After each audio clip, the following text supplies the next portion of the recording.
রুটি প্রয়োজন করে রাখলাম সহজে, সেই টিপসগুলো থাকবে। আর সাথে বাজার এনেছিল, সেই ব্লগটাই আজকে আপনাদের সাথে শেয়ার করব। আসসালামু আলাইকুম এভরিওয়ান, কেমন আছেন? আশা করছি সবাই ভালো আছেন। আমি আমার ফ্যামিলি নিয়ে ভালো আছি আলহামদুলিল্লাহ। এই যে নতুন আরেকটি ব্লগ ভিডিওতে আপনাদেরকে স্বাগতম। এখানে আজকে রুটি প্রয়োজন করে রাখবো, আর সাথে বাজার এনেছিল, বাজারগুলো গুছিয়ে রাখবো। ফ্রিজে মাছ ছিল না, তো মাছগুলো নিয়ে আসলো, সাথে মুরগি নিয়ে আসলো। আর এখানে আমি মাছগুলোই কাটাকাটি করে নিব। তো আজকের ভিডিওটাতে অনেক কিছুই থাকছে, আশা করছি আপনারা সবাই আমার ভিডিওটা দেখবেন। তো এখানে মাছ নিয়ে এসেছিল, মাছগুলো তাজা, একদম লাফালাফি করছিল। আমি চামচ দিয়ে একটু নাড়াচাড়া করে নিচ্ছিলাম। তো শিং মাছে কাটা দিলে অনেক ব্যথা লাগে, রক্ত বের হয়। এগুলোকে লবণ দিয়ে মেরে তারপরে কাটতে হবে। তো আমি এগুলোকে এখন একটু দেখিয়ে দিচ্ছিলাম। মাছগুলো দেখতে অনেকটাই ফ্রেশ মনে হচ্ছিল আর অনেক তাজা। আর বাসায় এরকম মাছ আনলে আমি এরকম নাড়াচাড়া করি, ভালো লাগে। তো এই যে এখানে অনেক রকমেরই মাছ ছিল, তো মাছগুলো এখন কাটাকাটি করতে হবে। আমি চামচ দিয়ে নাড়াচাড়া করে নিচ্ছিলাম। তাজা মাছ দেখতে অনেক ভালো লাগে।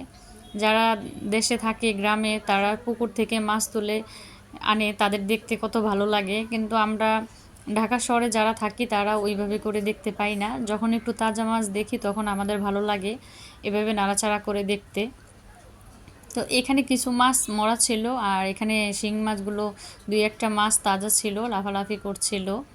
তো আমি বাজারগুলো বের করে নিচ্ছিলাম। আজকে বাজারগুলো এনেছে, এগুলোকে প্রয়োজন করে রাখতে হবে, পাশাপাশি দুপুরে রান্না আছে। তো এখানে একটি মুরগি এনেছিল, ব্রয়লার মুরগি এনেছিল। এটা দিয়ে অনেক রকমের চিকেন বল, পিৎজা, গ্রিল এগুলো করা হয় মাঝে মাঝে। যেহেতু বাচ্চারা আছে ঘরে, খেতে চায়, এজন্যই ব্রয়লার মুরগিটা আনা হয়। ওদেরকে এভাবে করে আমি দেই। বাহিরের খাবারটা তো বাচ্চাদের জন্য স্বাস্থ্যসম্মত না। আমরা ইউটিউবে, ফেসবুকে অনেক ভিডিওই দেখি, একদম রেস্টুরেন্টে মরা মুরগি, তারপরে সেই গরুর গোশত, এগুলো ওরা যে কী করে, সেদিন একটা ভিডিওতে দেখতে পেলাম তারা এই খাবারগুলো মানুষের কিভাবে খাওয়াতে পারে। তো এজন্য বাসায় সবাই আমরা এভাবে বাচ্চাদেরকে খাওয়ানোর জন্য চেষ্টা করতে পারি, স্বাস্থ্যের জন্য ভালো, ঘরোয়া উপাদান দিয়ে। তো এখানে মাছগুলো আমি কাটাকাটি করে নিচ্ছিলাম। এগুলোকে এখন সাইজ করে তারপরে প্যাকেটিং করে তারপরে প্রয়োজন করে রাখতে হবে। তো এখানে মাছগুলোকে আমি আলাদা আলাদা করে নিচ্ছিলাম। এখানে নদীর মাছ ছিল, পোয়া মাছ, আর এই মাছটার আমি নাম জানি না, ওটা হচ্ছে চূড়ার ডান্ডি।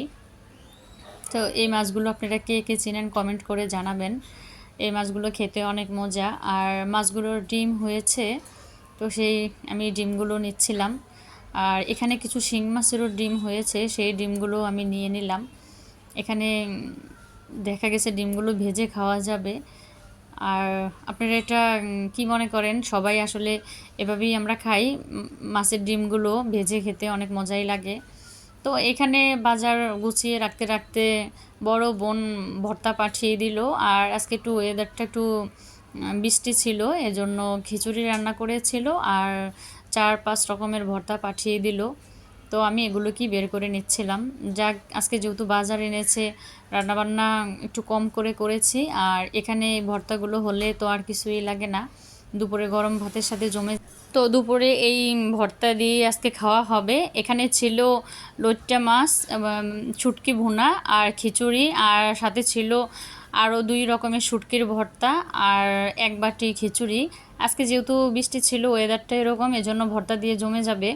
আর এই ভর্তাটা আমার হাজব্যান্ডের খুবই পছন্দ, উনি ভর্তা হলে আর কিছুই লাগে না। তো আমরা খিচুড়ি দিয়ে সেই ভর্তা দিয়েই আজকে দুপুরে খাবারটা খাবো, যেহেতু বাজার এনেছে। তো এটা দিয়েই আজকে আমরা খাবারটা শেষ করব।